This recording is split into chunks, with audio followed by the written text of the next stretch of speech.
तो देखिए ये चैप्टर 34 है, संघ राज्य क्षेत्रों का प्रशासन। तो संघ राज्य क्षेत्रों का प्रशासन, भारत में संघ राज्यों का प्रशासन होता है राष्ट्रपति के द्वारा, ठीक है, क्योंकि उनकी अपनी कोई सरकारें नहीं होती, वे सेंटर गवर्नमेंट के अंतर्गत आते हैं। तो राष्ट्रपति का शासन उनमें सीधे लागू होता है, चाहे उपराज्यपाल के द्वारा हो, चाहे फिर राष्ट्रपति सीधे किसी प्रशासक के माध्यम से शासन करता हो, एक ही बात है। केंद्र शासित प्रदेश पर किसका शासन होता है? राष्ट्रपति द्वारा नियुक्त प्रशासक का। वही जो मैंने अभी बात ऊपर कही थी। संघ शासित क्षेत्रों के लिए प्रशासकों की नियुक्ति कौन करता है? राष्ट्रपति करेंगे। संघ शासित क्षेत्रों जिनकी अपनी विधायिका नहीं है के लिए विधि का निर्माण कौन करता है? संसद ऐसा निर्माण करेगी, ठीक है। भारत के किस एकमात्र संघ राज्य क्षेत्र का अपना उच्च न्यायालय है? तो दिल्ली की बात कही जा रही है। भारत में वर्तमान समय में भारत के किस संघ राज्य क्षेत्र में विधानसभा मंत्रिपरिषद के गठन का प्रावधान है? दिल्ली और पुदुचेरी की विधानसभाओं में ऐसा है। राष्ट्रीय राजधानी क्षेत्र दिल्ली के प्रशासक को क्या कहा जाता है? तो उपराज्यपाल कहते हैं। चंडीगढ़ संघ शासित क्षेत्र के प्रशासक को किस नाम से जाना जाता है? मुख्य आयुक्त के नाम से जाना जाता है। अब देखिए आगे, निम्नलिखित में से किस संघ शासित क्षेत्र के प्रशासक को प्रशासक कहते हैं? लक्षद्वीप के प्रशासक को प्रशासक ही कहा जाता है। निम्नलिखित में से किस संघ शासित क्षेत्र के प्रशासक को उपराज्यपाल के नाम से जाना जाता है? तो उपराज्यपाल के नाम से, दिल्ली के जो प्रशासक हैं उन्हें उपराज्यपाल के नाम से जाना जाता है, ठीक है। अब आगे देखिए क्वेश्चन नंबर 11। निम्नलिखित में से किस संघ शासित क्षेत्र के प्रशासक को उपराज्यपाल कहते हैं? अंडमान निकोबार द्वीप समूह। तो इसमें निम्नलिखित में से इनमें दिया गया है, ठीक है। तो प्रशासक को उपराज्यपाल कहा जाता है। तो चंडीगढ़, लक्षद्वीप, अंडमान निकोबार। देखिए अंडमान निकोबार का जो है ये इसमें गलत दिया गया है। अंडमान निकोबार के भी शासक क्या है? वो भी प्रशासक के माध्यम से होता है, ठीक। ये दिल्ली के हैं और आपका जो पुदुचेरी है। निम्नलिखित में से किस संघ शासित क्षेत्र के प्रशासक को मुख्य आयुक्त, यानी कि जो चंडीगढ़ का प्रशासन होता है वो मुख्य आयुक्त के माध्यम से होता है। अब इसमें देखो यहाँ पता लगेगा सही तरीके से, आपको ये देखना है। तो दिल्ली है, तो दिल्ली में सीधी सी बात है उपराज्यपाल होते हैं। और पुदुचेरी जो है, तो देखिए इसमें क्या दिया गया है? तो चंडीगढ़ में मुख्य आयुक्त हो गए, लक्षद्वीप में अच्छा उपराज्यपाल 2 में दिया गया है, दिल्ली में मतलब 1 में और 4 में। तो इसमें चंडीगढ़ में मुख्य आयुक्त हो गया, लक्षद्वीप में प्रशासक हो गए, पुदुचेरी में उपराज्यपाल हो गए, दिल्ली में उपराज्यपाल हो गई। क्योंकि दिल्ली और पुदुचेरी की जो विधानसभाएं हैं या जो राज्य हैं संघ शासित क्षेत्र, उनकी अपनी विधानसभाएं हैं, तो इनके जो प्रशासक हैं उन्हें उपराज्यपाल कहा जाता है। किस संविधान संशोधन द्वारा संसद को दिल्ली के लिए विधानसभा और मंत्रिपरिषद के गठन करने की शक्ति प्राप्त है? 69 में संविधान संशोधन के द्वारा दिल्ली के विधानसभा मंत्रिपरिषद के गठन की शक्ति प्राप्त है।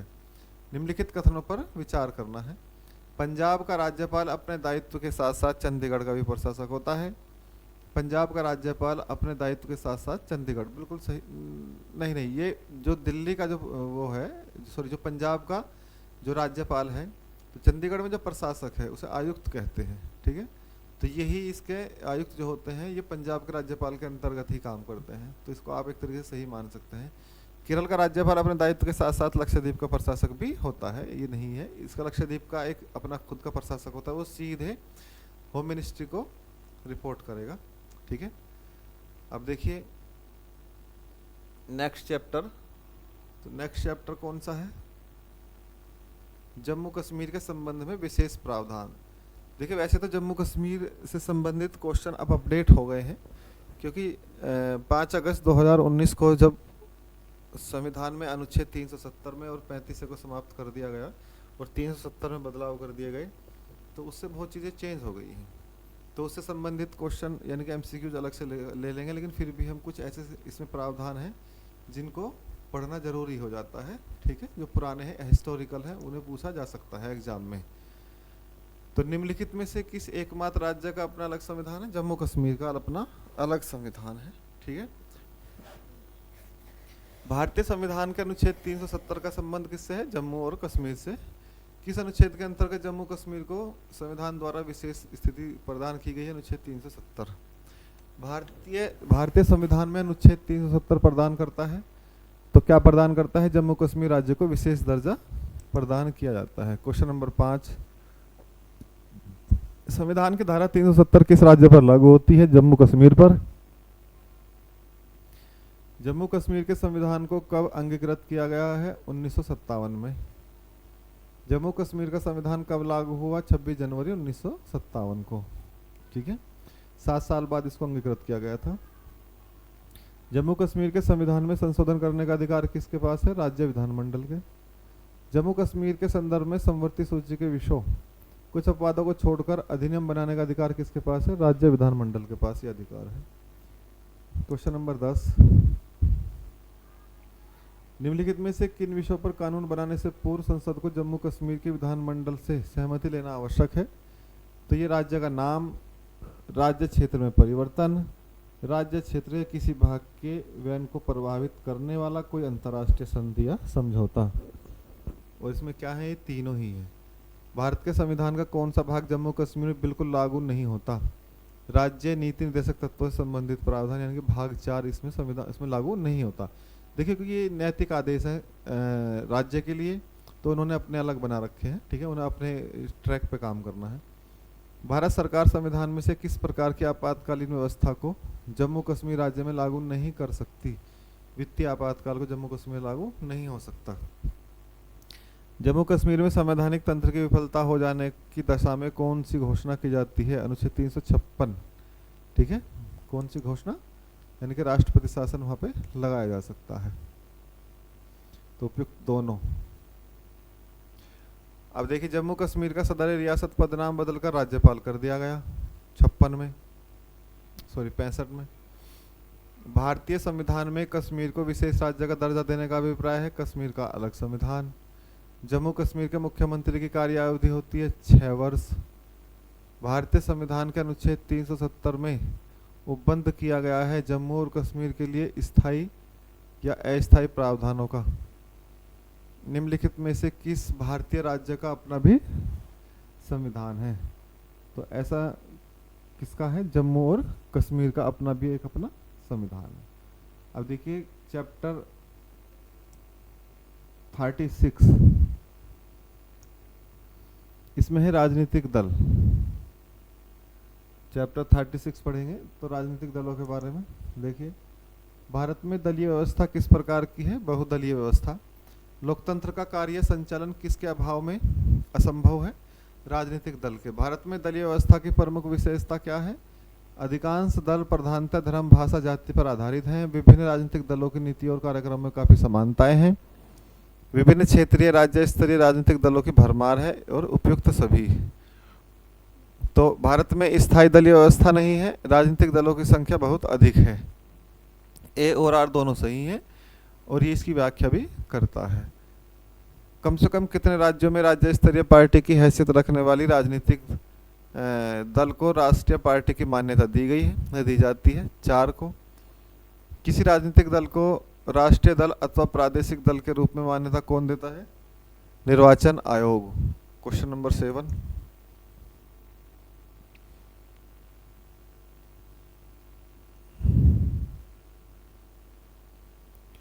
किसी राजनीतिक दल का राष्ट्रीय दल के रूप में मान्यता दी जाती है उसे 4 या अधिक राज्यों में राज्य स्तरीय राजनीतिक दल के रूप में मान्यता दी गई हो। भारत में कोई भी राजनीतिक दल राष्ट्रीय दल के रूप में मान्यता प्राप्त कर सकता है यदि वह राज्य स्तर का दल है। तो कम से कम कितने राज्यों में? 4 राज्यों में से राज्य स्तर का पार्टी होना जरूरी है। किसी भी राजनीतिक दल को राष्ट्रीय दल के रूप में तभी मान्यता प्राप्त हो सकती है जबकि आम चुनाव में उसे कम से कम 4 राज्यों में कुल कितना प्रतिहास मत यानी कि 4% उसे मत मिला हो, तब भी ऐसा हो सकता है। भारत में एक राष्ट्रीय दल के रूप में मान्यता प्राप्त करने के लिए किसी दल को कम से कम कितने मत प्राप्त होने चाहिए? 4% वैध मत 4 अथवा अधिक राज्यों में। ठीक है, यानी कि कुल वैध मत का 4%, और वो कितने राज्यों से होना चाहिए? कम से कम 4 राज्यों से। अब देखिए, भारत में दलीय पद्धति की एक विशेषता है बहुदलीय पद्धति। प्रथम लोकसभा चुनाव में कितने राजनीतिक दलों को राष्ट्रीय दल का दर्जा मिला? 14 को, 1952 में। क्वेश्चन नंबर 13, वर्तमान समय में देश में राष्ट्रीय दलों की कुल संख्या कितनी है? देखिए ये बदलती रहती है, ठीक है, लेकिन 7 मान लीजिए अभी के लिए। निम्नलिखित में से कौन एक क्षेत्रीय दल है? अकाली दल क्षेत्रीय दल है, ठीक है। ये सब क्या है? भाजपा, कांग्रेस और मार्क्सवादी कम्युनिस्ट पार्टी, ये क्षेत्रीय दल नहीं है बल्कि ये राष्ट्रीय दल है। किसी राजनीतिक दल को पंजीकृत दल की स्थिति पाने के लिए कम से कम कितने प्रतिशत मत पाने हैं? 4%, याद रखना है आपको। भारतीय जनता पार्टी किस राजनीतिक समूह का एक हिस्सा है? राजनीतिक जनतांत्रिक गठबंधन का, जिसे एनडीए कहते हैं, राष्ट्रीय जनतांत्रिक गठबंधन, नेशनल डेमोक्रेटिक अलायंस। अब देखिए ये राज्य स्तरीय पार्टी हैं और संबंधित राज्य हैं। कौन सी पार्टी कौन कहाँ से है? सेतकर कामगार पार्टी महाराष्ट्र से है, पट्टाली मक्कल कतची पुदुचेरी से है, रिवॉल्यूशनरी पीपुल्स पार्टी केरल की है और नेशनल कॉन्फ्रेंस कहाँ की है? जम्मू कश्मीर की। भारतीय साम्यवादी दल का विभाजन 2 दलों सीपीआई और सीपीआईएम किस वर्ष हुआ है? 1964 में। भारतीय राष्ट्रीय कांग्रेस का गठन किस वर्ष हुआ था? 1885 में। भारतीय राष्ट्रीय कांग्रेस का चुनाव चिन्ह क्या है? पंजा है। भारतीय जनता पार्टी का चुनाव चिन्ह कमल है। निम्नलिखित चुनाव चिन्हों में से कौन सा चुनाव आयोग द्वारा लोकसभा विधानसभा चुनावों में से एक से अधिक राजनीतिक दलों के लिए आरक्षित है? हाथी। धनुष एवं तीर निशान क्या है? झारखंड मुक्ति मोर्चा। भारतीय कम्युनिस्ट पार्टी सीपीआई का अस्तित्व किस वर्ष हुआ है? 1925 में बनी थी। भारत में मुस्लिम लीग की स्थापना कब हुई है? 1906 में। गांधीवादी समाज किस राजनीतिक दल का वैचारिक नारा है? भाजपा का, गांधीवादी समाजवाद। किसी मान्यता प्राप्त राजनीतिक दल को चुनाव आयोग द्वारा चुनाव चिन्ह के आवंटन के निर्णय के विरुद्ध निम्न में से कहाँ अपील की जा सकती है? सर्वोच्च न्यायालय में, यानी कि सुप्रीम कोर्ट में। किस राजनीतिक दल का चुनाव 1952 के आम चुनाव से अब तक अपरिवर्तित रहा है? सीपीआई का, कम्युनिस्ट पार्टी ऑफ इंडिया।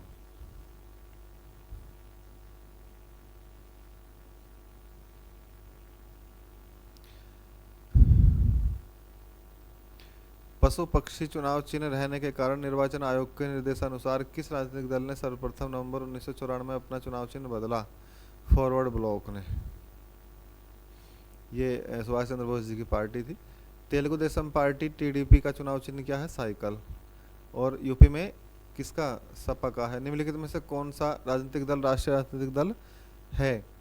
तो इसमें राष्ट्रीय राजनीतिक दल की बात कही गई, मुस्लिम लीग नहीं है, अखिल भारतीय फॉरवर्ड ब्लॉक नहीं है, revolutionary socialist party, peace and worker peace party, ये राष्ट्रीय राजनीतिक दल नहीं है, क्षेत्रीय हैं। 1999 में किसके विघटन से राष्ट्रवादी कांग्रेस पार्टी का गठन हुआ था? तो कांग्रेस पार्टी के विघटन से राष्ट्रवादी कांग्रेस पार्टी का गठन हुआ।